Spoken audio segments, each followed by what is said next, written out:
Good morning everyone. कैसे हैं आप लोग? सारा टॉपिक जो हम बता रहे हैं वो समझ में आ रहा है? आज मैट्रिक्स का 5th क्लास है हम लोग का।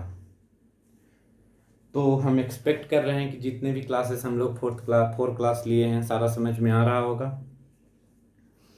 जो हम होमवर्क देते हैं उस पर भी वर्क करते रहिए आप लोग। जब लाइव सेशन हम आएंगे तो उसमें सारा टॉपिक को कवर करेंगे, सारा जो भी डाउट होगा और कुछ नया नया प्रॉब्लम्स को भी उस दिन डिस्कस करेंगे।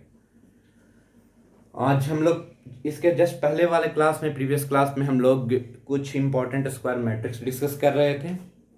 उसमें दो हम डिस्कस किए थे, idempotent matrix and involutory matrix. आज के क्लास में हम लोग उसी को आगे बढ़ाते हैं और उसमें फर्स्ट मैट्रिक्स जो बताने जा रहे हैं वो पीरियोडिक मैट्रिक्स है। पीरियोडिक मैट्रिक्स स्क्वायर मैट्रिक्स का टाइप ही है। पीरियोडिक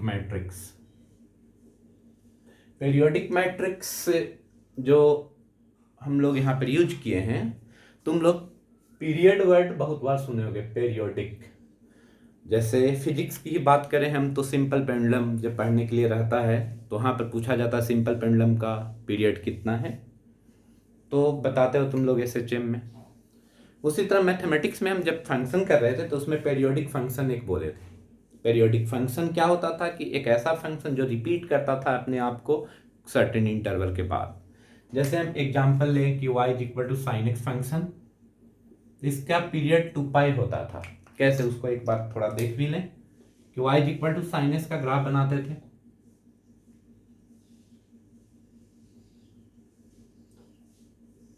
ठीक है, कुछ निगेटिव साइड भी बना देते हैं। 0 है, पाई, 2π, 3π, 4π, 5π।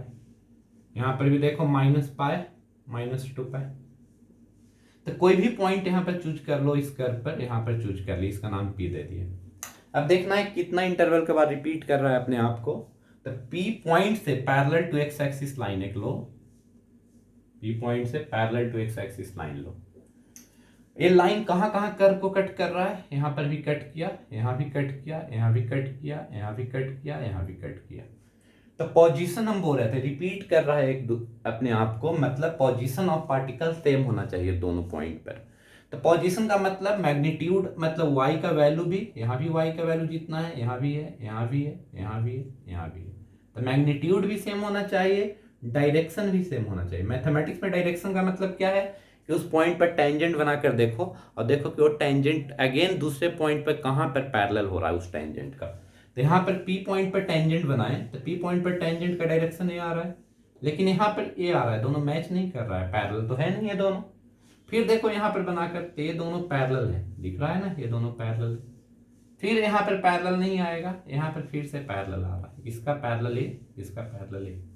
समझ में आ रहा है? इसको अगर देखना चाहोगे तो ये दोनों पैरेलल है, ये दोनों का डिफरेंस कितना है? 2π का डिफरेंस। तो 2π का जो डिफरेंस होता है वही हम लोग पीरियड बोल रहे हैं। समझ में आ रहा है? 2π पर भी 4π पर भी आ रहा है, वो तो पेरियोडिक है तो हमेशा रिपीट करेगा ना, तो उस तरह से। तो अब हम लोग देखते हैं कि मैट्रिक्स में इसका किस तरह का नेचर होता होगा। तो कोई भी मैट्रिक्स है, तो हम तो स्क्वायर मैट्रिक्स डिस्कस कर रहे थे, भी एक स्क्वायर मैट्रिक्स रहा होगा। स्क्वायर मैट्रिक्स ए है दिया हुआ, जिसका पीरियड हम लोग को निकालना है। तो हम सबसे पहले देखें कि अगर matrix satisfy a⁴ equal to a, ऐसा कुछ a³ equal to a⁵ equal to a समझता है, जहां पर k क्या है? k belongs to natural number, k natural number होना चाहिए। एज फॉर एग्जाम्पल हम समझाएं कि a² इक्वल टू a, तो श्योर ही पेरियोडिक होगा। a² इक्वल टू तो k+1 2 है, तो k का वैल्यू 1 हो गया, तो k तो नेचुरल नंबर आ रहा है। a³ इक्वल टू a होना चाहिए, तो k+1 यहाँ पर क्या है? 3 है, तो k तो 2 आ गया। a⁵ इक्वल टू a भी होना चाहिए, तो पीरियड कितना हो? यहाँ पर क्या है? k+1 5। तो यहाँ पर लेकिन ए पेरियोडिक है तो कुछ ना कुछ पीरियड रहा होगा। तो पीरियड किसको बोलते हैं? यहाँ पर देखो k मिनिमम का जो वैल्यू आएगा, k minimum is period of matrix, period of matrix बोल रहे हैं यहाँ पर। Clear? A to the power k plus 1 a है तो k का मिनिमम जो वैल्यू आएगा उसको पीरियड बोलेंगे। जैसे समझने की कोशिश करो इसको डिटेल में कि a to the power k plus 1 equal to A दिया हुआ है, दिया हुआ नहीं है, हम लोग निकालें इसको मान ले ए स्क्वायर ए क्यूब कर कर। ए क्यूब कैसे निकालते हो? ए क्यूब का वैल्यू कैसे लिखते हो? ए स्क्वायर इंटू ए कर कर ना, ए स्क्वायर निकाल दोगे फिर उसको इससे मल्टीप्लाई कर दोगे। ए टू द पावर 4 निकालना है तो ए क्यूब इंटू ए कर दोगे। तो सपोज किए कि हम लोग कोई मैट्रिक्स ऐसा दिया हुआ था स्क्वायर मैट्रिक्स जिसमें A to the power 3 is equal to A आया, ठीक है? तो A to the power 3 A आया तो k प्लस 1 क्या है यहाँ पर? 3 है। तो k का वैल्यू कितना आ गया? 2, जो कि इसका पीरियड आएगा। अब देखो a टू द पावर 3 का जो वैल्यू आएगा ये 2 के बाद फिर से रिपीट करेगा क्योंकि पीरियड पर 2 है। a to the power 3 plus 2 5 हो जाएगा, a टू द पावर 7 आ जाएगा, a टू द पावर 9 हो जाएगा, a टू द पावर 21 भी आ जाएगा। 9 के बाद 11 ऐसे आएगा, लेकिन ऐसा लिखोगे तो 8 बार 21 भी इसमें आ रहा है ना, समझ में आ रहा है? जितने भी ऑड नंबर हैं सब आ रहे हैं, तो 8 बार 21 आ गया। a टू द पावर 1001 भी आएगा। तो इस टाइप का, तो आपसे पूछेगा कि अगर एक ऐसा मैट्रिक्स ए दे देगा और पूछेगा इसका वैल्यू क्या है, तो पहले तो देख लो कि वो पीरियड कितना का है। सपोज किए कि यही वाला पीरियड था, 2 पीरियड था, तो 2 से डिवाइड करोगे किसको? 1001 को, और जो रिमाइंडर आएगा यहाँ पर रिमाइंडर कितना आ रहा है? 1 आ रहा है, तो रिमाइंडर जो आएगा वही इसका आंसर ए का पावर में जाएगा। A to the power 1 equal to A, क्योंकि रिमाइंडर क्या था? 1 था। तो यहाँ पर देख रहे हो 8 to the power 1001 A cube आ रहा है, ए क्यूब का फर्दर वैल्यू क्या है? ए दिया हुआ है, तो इसलिए यहाँ पर रिजल्ट हम लोग का मैच किया। अगर एक और एग्जांपल लेते हैं कि ए टू द पावर 4, मान लेते हैं ए टू द पावर 4 का वैल्यू, हटाते हैं इसको,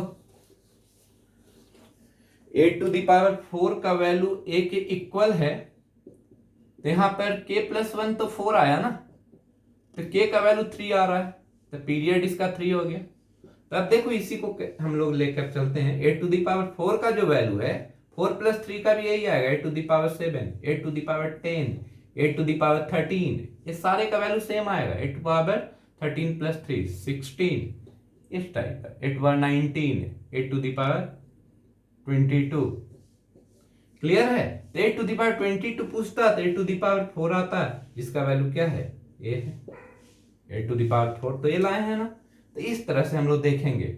ऐसा भी देख सकते हैं 22 को 3 से डिवाइड कर दो, 22 को 3 से डिवाइड करते तो रिमाइंडर तो 1 आ रहा है, और रिमाइंडर जो आएगा वही ए का पावर बताए अभी हम, तो ए टू द पावर 1 आना चाहिए जो कि ए है। तो यही तो सेम वैल्यू दोनों मैच कर रहा है इस केस में भी।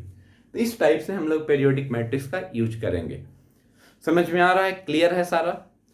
अगले क्लास में हम लोग नील पोटेंट करने जा रहे हैं। नील पोटेंट मैट्रिक्स भी काफ़ी इंपॉर्टेंट होगा। चलिए, थैंक यू।